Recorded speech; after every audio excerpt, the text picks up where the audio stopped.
Jun 1859, sebuah kereta kuda bergerak merentas Itali. Lelaki di dalamnya adalah Henry Dunant, seorang ahli perniagaan dari Geneva yang mempunyai urusan penting. Beliau berazam untuk diperkenan bertemu dengan Napoleon III, Maharaja Perancis yang sangat berkuasa. Dunant tahu Napoleon ketika itu berada di satu tempat berdekatan bersama-sama angkatan tenteranya. Tiba-tiba, Dunant mendapati dia berada di tengah medan perang.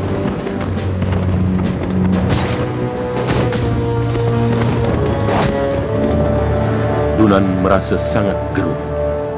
Di luar kampung Solferino yang biasanya senyap sunyi, tentera Perancis dan Austria sedang sengit bertempur. Menjelang petang, ribuan tentera bergelimpangan mati, nazak dan tercedera. Namun pasukan perubatan tidak mampu merawat kesemuanya. Askar kedua-dua belah pihak yang keletihan dan berlumuran darah hanya sanggup menyelamatkan diri masing-masing dan pulang ke pangkalan mereka.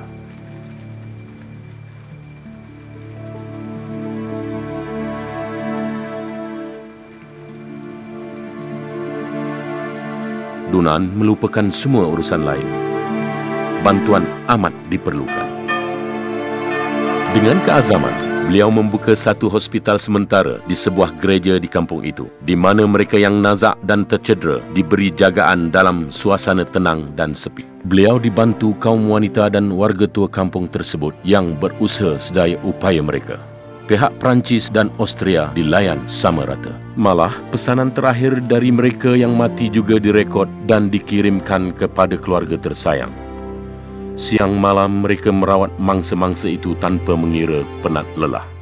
Dunant akhirnya pulang ke Switzerland, namun beliau tidak mampu melupakan peristiwa itu. Buku beliau, Kenangan Solferino, diterbitkan pada tahun 1862. Dunant menyarankan supaya satu badan bantuan berkecuali dan bebas ditubuhkan di setiap negara yang mampu melindungi dan merawat mereka yang tercedera jika wujud peperangan tanpa memilih mana-mana pihak. Idea ini sangat berwawasan dan ia disokong. Tidak lama kemudian, Dunant dan 4 lelaki lain menubuhkan jawatan kuasa antarabangsa Palang Merah atau ICRC. Pada tahun 1864, sebuah persidangan diplomatik antarabangsa diadakan di Geneva. Hasilnya adalah penerima pakaian Konvensyen Geneva pertama untuk bantuan kemanusiaan dan perlindungan yang berkecuali untuk askar yang tercedera. Sejak itu, berikutan Perang Dunia Pertama dan Kedua, pihak berwawasan lain menambahkan lagi Konvensyen Geneva yang membantu melindungi kelasi yang tercedera, sakit dan karam. Tawanan perang dan orang awam yang terjejas akibat perang. Tetapi usaha Henry Dunant lah yang telah membuka jalan dan membuat perubahan dengan menunjukkan semangat kemanusiaan dalam suasana tidak berperi kemanusiaan.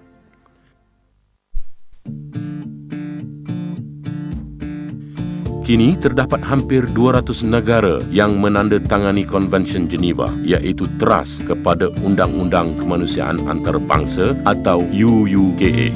ICRC masih menjadi penjaga konvensyen tersebut, mendapat sokongan untuk UUKA dan berusaha melindungi nyawa dan maruah mangsa konflik bersenjata tanpa diskriminasi. Bukan sahaja di kalangan askar yang tercedera dan sakit, tetapi juga tawanan perang dan tahanan lain. Mereka dilawat secara berterusan dan dialog diadakan bagi pihak mereka. ICRC berusaha untuk menggesa pihak berkuasa supaya menjamin dan menegakkan kehormatan bagi keselamatan dan maruah tahanan-tahanan tersebut. Bukan sahaja di kalangan orang awam yang terjejas kerana konflik bersenjata, tetapi juga kaum lelaki, perempuan dan kanak-kanak yang tidak mendapat keperluan asas akibat peperangan, seperti bekalan air, makanan, kesihatan, tempat tinggal dan pakaian. ICRC dengan bantuan persatuan-persatuan kebangsaan juga berusaha semampu mungkin menjalin hubungan di antara ahli keluarga yang terpisah dan menyatukan mereka kembali. Seberapa daya mungkin, ICRC juga bersedia mengenengahkan rayuan mereka yang terjejas kerana konflik kepada pihak berkuasa. Pemimpin politik dan tentera bagi melindungi nyawa, hak dan maruah mereka yang tidak bersalah.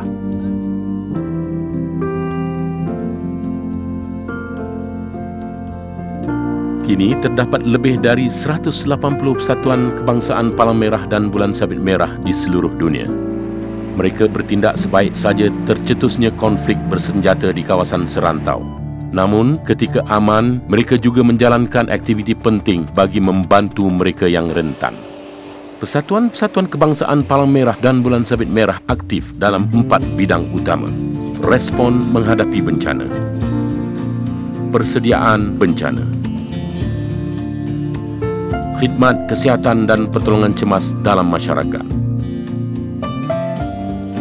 penyebaran nilai-nilai dan prinsip-prinsip kemanusiaan. Tahun 1919, Persatuan-Persatuan Kebangsaan menubuhkan Persekutuan Antarabangsa Persatuan-Persatuan Palang Merah dan Bulan Sabit Merah.